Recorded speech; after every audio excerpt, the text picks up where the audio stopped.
Okay, so this is my circulatory system diagram of the heart.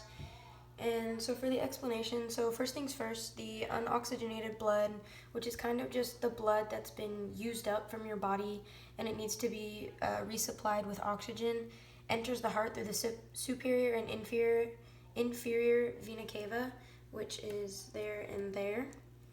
And then the blood will then flow into the right AV or tricuspid valve, and it makes its way through the right ventricle.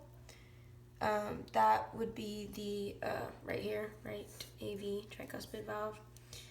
And then once the right ventricle contracts, it'll kind of create like a lot of force, and it'll allow the pulmonary valve to kind of open up.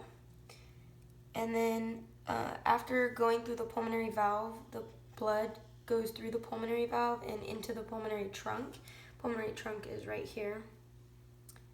And then the blood will, since it's been dispersed via the right and left pulmonary arteries into the lungs, or it will now be dispersed via the right and left pulmonary arteries into the lungs. This is kind of where like all of the waste, such as like CO2, is kind of just dropped off.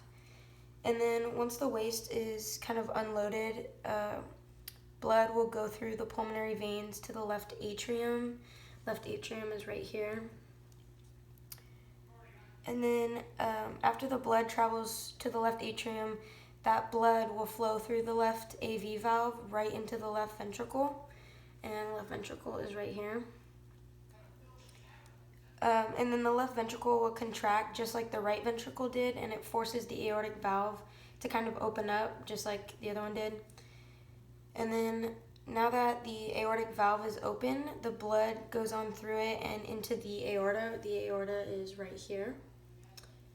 And then basically the blood has kind of traveled all that way to the aorta, then it goes into every organ and into the body where it drops off oxygen and picks up carbon dioxide.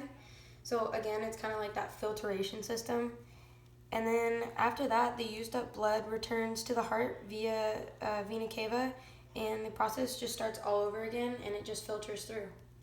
So yeah, that's my circulatory system diagram.